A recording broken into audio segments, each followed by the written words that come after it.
जो जमात इस वक्त मुसल्लत है मुल्क के ऊपर, उसने हमें बताया था कि पेट्रोल महंगा, वज़ीर आज़म चोर। फिर उन्होंने हमें ये भी बताया कि ये बड़ी बेशर्मी का काम होता है, क्योंकि उन्हीं की एक वज़ीर कहती थी ना कि शर्म नहीं आती पेट्रोल बढ़ाते हुए, कि ये चोर हैं, ये नाअहल हैं, और रात के अंधेरे में जो ये कार्रवाई डालते हैं तो वो हमेशा चोर जो डाकू होते हैं। पेट्रोल अभी तो आलमी इंटरनेशनल मार्केट में महंगा भी नहीं हुआ था, इन्होंने यहाँ पर बढ़ा दिया। फिर आप इनके वज़ीर आके कहते हैं कि IMF ने हमारी गर्दन पे अंगूठा रखा हुआ था। IMF को इनकी याशियां नजर नहीं आती, IMF को इनके प्रोटोकॉल नजर नहीं आते। कसूर इसमें हम लोगों का है। हम लोग सहे जा रहे हैं, सहे जा रहे हैं, सहे जा रहे हैं। काम तो इस मुल्क में पहले ही नहीं हो रहा था। 365 दिनों में आप छुट्टियां गिन ले, कभी किसी की बरसी, कभी किसी की बर्थडे, कभी किसी के यौम तासीस, के घर में बैठ के ट्रैक्टर की आवाजें निकालें और आप सोचे कि आप जमीनों पे हल चला रहे हैं। वो करना होगा बांस, ना बजेगी बांसुरी। जंग ईरान ने मुसल्लत नहीं की। वो कहते हैं कि दोस्त नहीं होता हर हाथ मिलाने वाला। अस्सलाम वालेकुम, कैपिटल डिजिटल के साथ मैं हूं अब्दुल कादिर। आज हम बात करेंगे कराची में, बल्कि पूरे पाकिस्तान में एक महंगाई का भूत जो है वो बाहर निकल आया है। जब से वज़ीर आज़म पाकिस्तान की जानिब से ऐलान किया गया है 55 रुपये जो है वो पेट्रोल महंगा कर दिया गया। इसके अलावा बहुत सारे मौजूद हैं, हम आज पूछेंगे। हमारे साथ मौजूद हैं वो MNA, साबका MNA सायरा बानू साहबा, जिसके लिए लोगों को तलाश है कि जो असेंबली में जो गरजती थी, अपोजिशन, भरपूर अपोजिशन करती थी, वो आज हमारे साथ मौजूद है। मैडम, पहले तो आपका बहुत बहुत शुक्रिया, आपने हमें वक्त दिया। अच्छा, क्या कहना चाहेंगे? अब महंगाई का एक दफ़ा दोबारा भूत जो है बाहर निकल आया, 55 रुपये पेट्रोल महंगा कर दिया। देखिए, हमें जो जमात इस वक्त मुसल्लत है मुल्क के ऊपर, उसने हमें बताया था कि पेट्रोल महंगा, वज़ीर आज़म चोर। फिर उन्होंने हमें ये भी बताया कि ये बड़ी बेशर्मी का काम होता है, क्योंकि उन्हीं की एक वज़ीर कहती थी ना कि शर्म नहीं आती पेट्रोल बढ़ाते हुए। फिर अभी उनके CM की वो तकरीर, तो मैं तो उसी रोशनी में बोलूँगी कि ये चोर हैं, ये नाअहल हैं, और रात के अंधेरे में जो ये कार्रवाई डालते हैं तो वो हमेशा चोर जो डाकू होते हैं जो रात के वक्त। तो क्या कहूँ, अगर ये आवाम के वोटों से हुकूमत आई भी होती, इनको जाके आवाम से वोट लिया हुआ होता, ये आवाम का एहसास होता। चले हम ये बात भी नहीं करते, ये तो 2000 क्या कहते हैं ना कि 24 में एक टर्म तो वैसे 47 कहीं ना कहीं शुरू से लेकर कहीं ना कहीं छुपी थी, अब तो वो कहते हैं ना कि वो खुलकर सामने आ गया। तो ये तो वैसे भी दोनों पार्टीज़ इस हुक्मरान रही हैं पाकिस्तान की, तकरीबन 35-40 साल इन दो ख़ानदानों की हुक्मरानी ने दोनों अवाम के लिए क्या किया। तो आप और हम अभी क्यों उम्मीद लगा के बैठे हुए कि अभी आते या आप या मेरे कोई दर्द को कम करने की कोशिश करते। आपने देख लीजिए कि जब वो पेट्रोल अभी तो आलमी जो इंटरनेशनल मार्केट में महंगा भी नहीं हुआ था, इन्होंने यहाँ पर बढ़ा दिया। फिर आप इनके वज़ीर आके कहते हैं कि IMF ने हमारी गर्दन पे अंगूठा रखा हुआ था कि पेट्रोल बढ़ाए। मुझे समझ नहीं आती कि ये IMF को इनकी याशियां नज़र नहीं आती, IMF को इनके प्रोटोकॉल नज़र नहीं आते। IMF को जो इन्होंने जो जहाज़ जिस पे ये सफ़र करते हैं, उनको इन्होंने तो एक लोकल बस भी इतना नहीं चक्कर लगाती होगी। ये मतलब अब 3.5 साल में इनके, वो कहते हैं कि बड़े खुश होते हैं कि जी ये सफारतकारी कर रहे हैं, इनके हज़ारों दौरे। उसका रिज़ल्ट क्या आया? उसका रिज़ल्ट क्या है? जो ये MOU साइन किए हमें, वो जितने पेपर होंगे, लाइए तोलिए कितना वज़न है। तो क्या कहूँ मैं, ये ऐसे ही है। लेकिन कसूर इसमें हम लोगों का है। हम लोग सहे जा रहे हैं, सहे जा रहे हैं, सहे जा रहे हैं। इसमें मैं सबसे पहले अपने आप को मैं कहती हूँ, अपने आप से मुराद, मैं ज़ाहिर है जिस पार्टी को रिप्रेजेंट करती हूँ मैं उस पार्टी की भी बात कर रही हूँ, उसके बाद बाकी आवाम की बात कर रही हूँ, क्योंकि पहले एहतसाब के लिए हमने अपने आप को पेश किया। मतलब हम लोग जब सहे जाएंगे, खामोश बैठेंगे तो यही होगा। 55 पर बढ़ाया, जैसे उनकी एक खातून आके कहती थी कि 110 भी बढ़ा लेते तो क्या होता। ये मैं कहती हूँ 200 भी बढ़ा देंगे तब भी हम खामोश बैठे रहेंगे।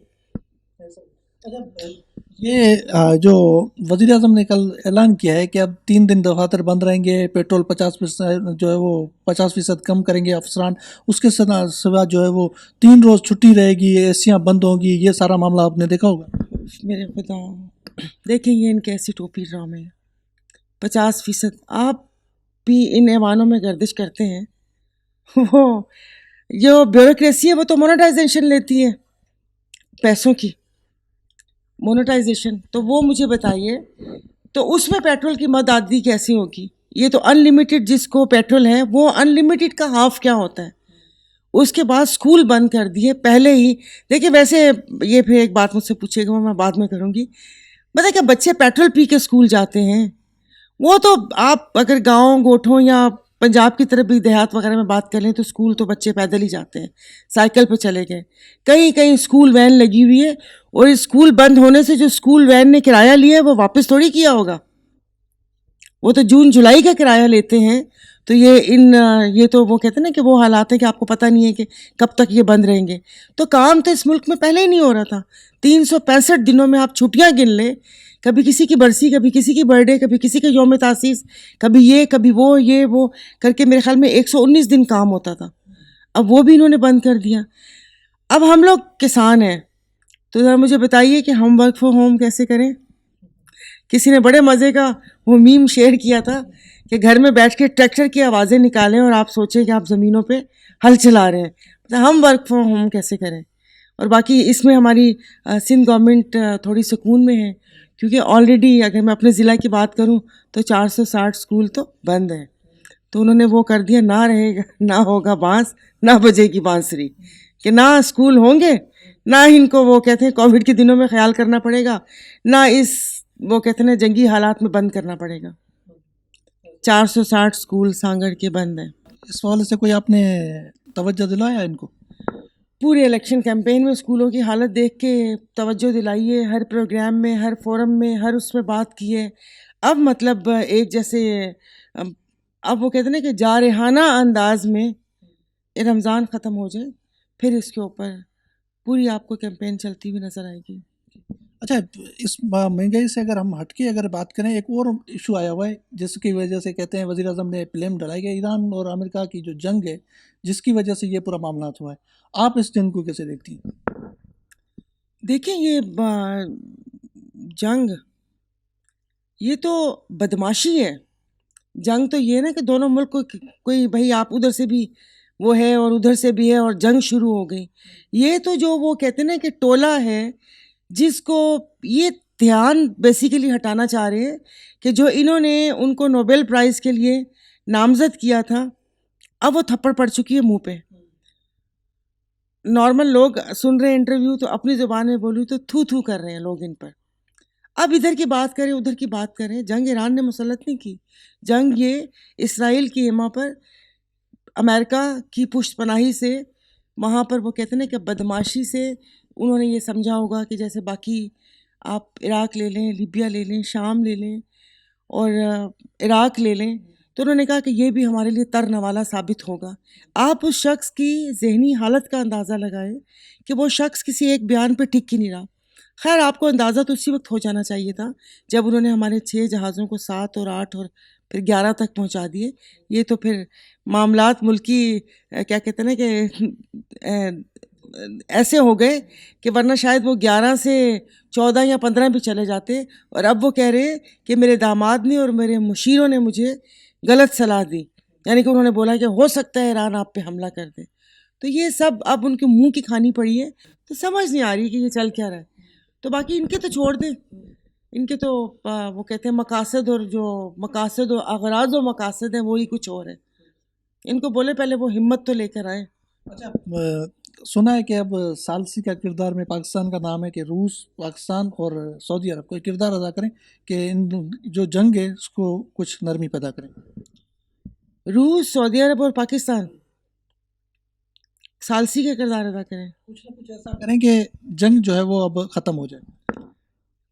देखिए इनके कहने से जंग लगी भी नहीं थी, और उनका जो हुआ है, जो वहाँ पर एक बच्चियों के स्कूल के ऊपर बॉम्ब ब्लास्ट किया, और जो कहते हैं ना कि खुदा जाने कि वो शैतान के पुजारियों को, वो शैतान को भेंट चढ़ानी थी वो बच्चियाँ, या क्या करना था, वो सारा कुछ वहाँ पर हुआ है। उनके सुप्रीम लीडर को फैमिली के समेत उनको वहाँ पर शहीद किया गया है। और ये आके कहेंगे कि इनका भी कैसे, उन्होंने कल अपनी शराइत तो बताई हैं कि आलमी दुनिया इस चीज़ की गारंटी ले, उनके नुकसान का हर्जाना करें, और खुदा जाने तीसरी क्या थी, उनके सदर ने कहा है कि ये सारी चीज़ें किरदार अदा करते हैं तो अच्छी बात है। लेकिन फिर अभी इस पे हालात ऐसे हैं कि इस पे थोड़ा गुफ्तगू करूँगी तो रंग दूसरी तरफ चला जाएगा। क्या पिद्दी और क्या पिद्दी का शोरबा। अच्छा, एक साबका आपकी जो है वो इत्तेहादी जमात पाकिस्तान तहरीक इंसाफ, उनके बानी अभी भी अंदर हैं, लेकिन कल अब पिछले हफ्ते से बयान चल रहे हैं लतीफ़ खोसा की जानिब से कि बानी पीटीआई जो है ईद घर में मनाएंगे, क्या आपको ऐसा लगता है? क्योंकि आप तो ज़ाहिर उनसे मुलाकातें होती नहीं। नहीं जी, ये तो पिछले 900 कितने दिन हो गए, 946 कुछ ऐसे खान साहब को कैद में हुए, तो ये तब से इन्होंने लोगों को और वहाँ के कारकुनान को ट्रक की बत्ती के पीछे लगाया हुआ है। आपने देखा होगा इस जुम्मे, अगले जुम्मे, रमज़ान में, ईद के बाद, बड़ी ईद के बाद, शब रात, तो जिन्होंने उनकी 2 माह से मुलाकातें बंद की हुई हैं, जो उनकी बहनें उस अडयाला रोड के मेरे ख़्याल में पाँव रखती हैं और वहाँ पर नाके लग जाते हैं, आपका क्या ख़्याल है कि वो इनके उस कहने से पता नहीं हर वक्त सोए रहते हैं, सोए सोए उठ के हड़बड़ा के जो बयान दिया सो वो बयान दे दिया। अच्छी बात है, मैं कहती हूँ खुदा करे कि ये ईद क्या कि वो उस ईद से मतलब आज क्या कल क्या आज का दिन भी नहीं गुजरे और वो बाहर आ जाए।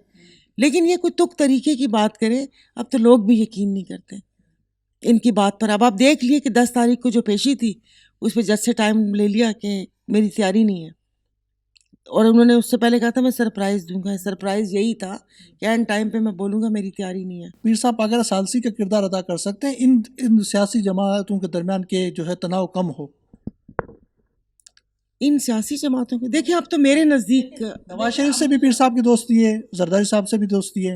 ये प्लीज़ एक सेकेंड, अब आप ये मेरा बयान चला दीजिए। अब खुदा के वास्ते, ये दोस्ती बड़ा बड़ा एहतराम वाला लफ्ज़ होती है और दोस्ती के बहुत तकाजे होते हैं। तो आप वो कहते हैं ना कि दोस्त नहीं होता हर हाथ मिलाने वाला। पीर साहब के तो दरवाजे खुले हुए होते हैं, कोई भी मिलने के लिए आ जाए, आप हर किसी को अत्तू पत्तू को आप पीर साहब को दोस्त कह देंगे। आपने जिस जमात का नाम लिया तो बाकायदा हमारे नाम लिख के दिए थे कि ये हमें असेंबली में चाहिए ही नहीं। और जो नवाज शरीफ की जमात है उनके लिए तो हमारे बड़े पीर साहब शाह मर्दान शाह फरमा के गए थे कि वो इक़्तिदार में नहीं होते तो पाँव पकड़ते हैं और जब इक़्तिदार में होते तो गला पकड़ते हैं। तो और वो पूरी दुनिया ने देखा भी और वो भी। तो क्या मतलब इनके सालसी, इन्होंने तो जहाँ जिस कदमों में बैठे हुए हैं ये 2 जमातें, ये तो वहीं बैठी रहूँगी, ये इनकी बकाई वहीं पर है। बाकी पीर साहब एक ख़ानदानी शख्स हैं, अपनी नजाबतदारी की वजह से इन हालात के ऊपर खामोश हैं, या जो लोग इन्वॉल्व हैं जिनको सियासत में नहीं होना चाहिए, एक उसकी भी वो कहते हैं ना कि रवादारी और पर्दा है, जिसकी वजह से हम इस चीज़ में थोड़ा वो कहते हैं ना कि बयानबाजी, आप गोलाबारी आपने लफ्ज़ किए, तो वो हमें थोड़ा सा वो है कि हम वो नहीं करते। बाकी सालसी किस में, उनसे सालसी करवाना हकीकत तो वही है कि सालसी तो उन्हीं से बनती है, बट आप आइन और कानून के रूह से तो कोई सालसी बनती नहीं है, उनका तो किरदार सियासत में होना ही नहीं चाहिए। अब बात किसी भी सियासतदान की सालसी से आगे निकल चुकी है, आप समझ रहे हैं। अब अगर वो मेरे ख्याल में खान साहब भी इस सोशल मीडिया को रोकने की कोशिश करें तो लोगों की जो कहते हैं ना कि ज़ुबानें खुल चुकी हैं इनकी तमाम चीज़ों ने। 2.5 सालों में इन तमाम जमातों ने, इनको लाने वालों ने, इन्होंने प्रूव किया। आपके सामने आप अदालतें देख लें, जो 26वीं तरमीम और 27वीं तरमीम लेकर आए वो आपके लिए या मेरे लिए कादिर नहीं लेकर आए। उसके बाद अदालतों का हाल देखें, आज हाई कोर्ट ने वो रिजेक्ट, एक एक आप इंसानी हकूक़ से या जेल मैनुअल से देखें कि एक कैदी को उसके घर वालों से मुलाकात का हक़ होता है, उसको इलाज मुआलजे का हक़ होता है। अब किस किस का नाम लूँ कि किस किस ने अपनी पूरी पूरी कैद अय्याशी से 5 स्टार हॉस्पिटल्स में गुजारी हुई है। आप इन्हीं को देख लें। ये जो जमात बरा जमान है, तो जज तो गारंटियाँ लेते फिर रहे थे ज़िंदगी की, तो 50 रुपए के स्टाम्प पेपर पे आपने भिजवाया और 4 साल यही कोई गरीब शख्स होता तो अदालत उल्टा लटका देती। 4 साल बाद आप आए, जब अदालतें पूरी उठ के एयरपोर्ट पे गईं, आपके जी वो साइन और थंब इम्प्रेशन वगैरह लेकर, और फिर उसके बाद आए। तो ये अदालतें, इन अदालतों को कौन चलाता है? तो बस ऐसे ही है। तो इसलिए प्लीज़ इन 2 पार्टीज़ के साथ हमारी पार्टी और हमारे आला हज़रत पीर साहब पगारा का नाम मेरे सामने तो एटलीस्ट मत लिया करें, आगे का देखा जाएगा। ज़ाहिर है मुल्क की हालात आगे आप क्या देख रही हैं कि मुल्क में आगे जो है वो इस तनाव के सियासत में जो तेज़ी आई हुई है, एक दूसरे से ज़ाहिर है बात भी नहीं कर रहे।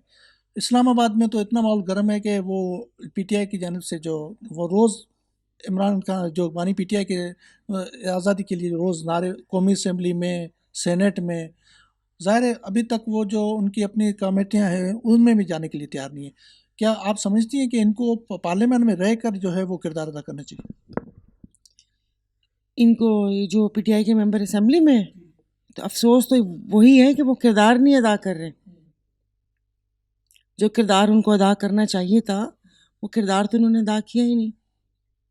आपस में भी बहुत सारी रसाकशी लड़ाई है आपस में जो है वो एक अभी तक कोई किसको नहीं मान रहा है। ज़ाहिर पानी जो है वो जेल में अब समझ में नहीं आ रहा। जो उनकी बहन है उनको भी नहीं कोई सुनने के लिए तैयार। एक तरफ से वज़ीर आला केपी के आ गए हैं, दूसरी तरफ से आपको पता है कि उनके जो चेयरमैन बने हुए हैं आजकल वो भी जो है वो उनकी किसकी चल।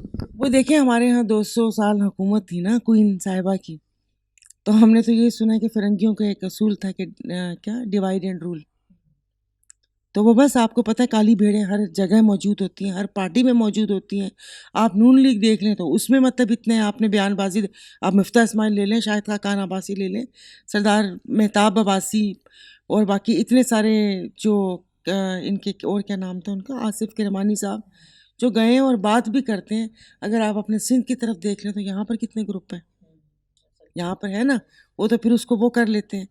तो अब वही इन काली भेड़ों का ही किरदार था कि जिन्होंने, इनके अपनी पार्टी के चंद लोग, अगर खान साहब ने मॉरिसियत के ख़िलाफ़ उन्होंने बात की है। अब देखिए इसमें 3-4 चीज़ें आती थी। एक मॉरिसियत वो है जो मरियम नवाज शरीफ वाली, जिन्होंने ग्राउंड पे काम किया, ना उनके पास कोई ग्राउंड लेवल का कोई ओहदा था, ना आप उनका कोई आवाम के साथ इंटरेक्शन था, लेकिन बाप वज़ीर आज़म थे। फिर उसके बाद वो आईं और वो बस फिर और सारा फिर वज़ीर आला बन गई। फिर दूसरी एक मौरिसियत ये होती है कि आप हल्के में होते हैं, आपका कोई फैमिली मेम्बर या आपका बच्चा बाकायदा एक ग्राउंड पे मौजूद होता है, लोगों के बीच में मौजूद होता है। और वो कहते हैं ना कि फिर ग्राउंड से जिस तरह कोई होता होता आता है। चले हम उनकी उसमें ये क्या पड़ गए हैं।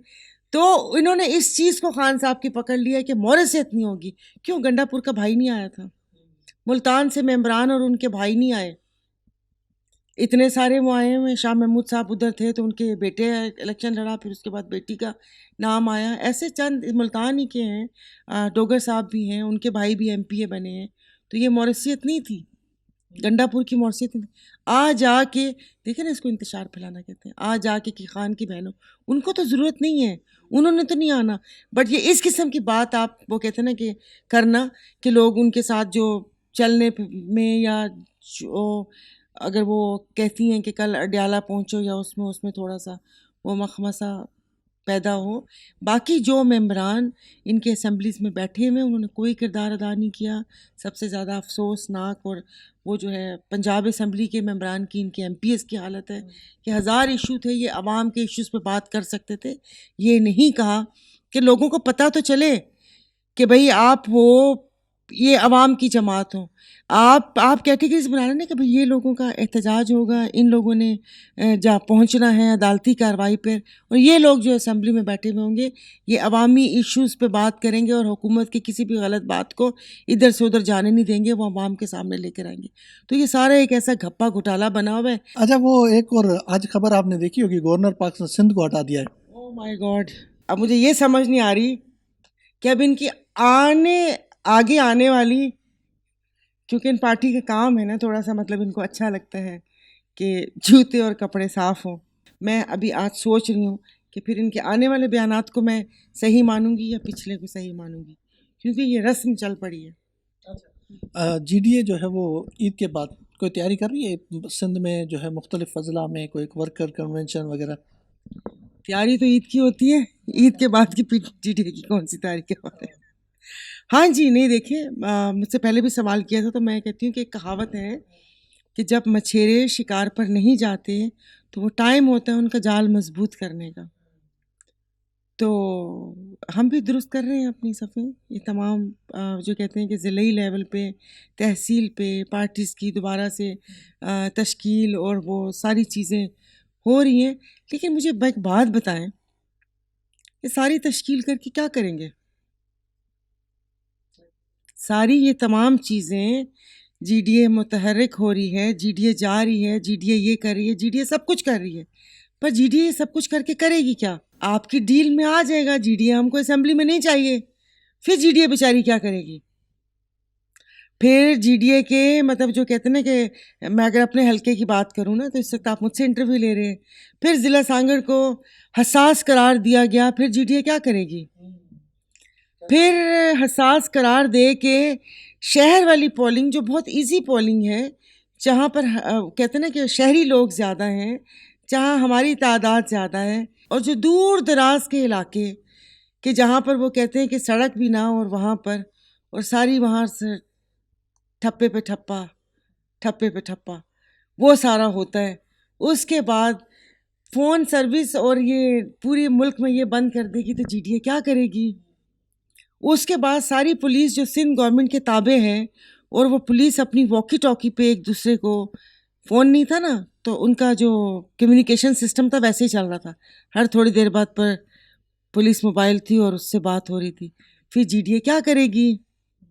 जब पुलिस के दस्तों की निगरानी में किसी मेंबर के 4 डब्बे उठा के आग में डाल दिए जाएंगे तो फिर जीडीए क्या करेगी? तो आप वो चलें, वो कहते हैं ना कि पलटना झपटना, झपट कर पलटना है लहू गर्म रखने का एक बहाना। तो हम बेचारे वोटर्स को तो ज़ाहिर है कोई उनको अपने उसकी उम्मीद होती है, ये होती है, वो होती है।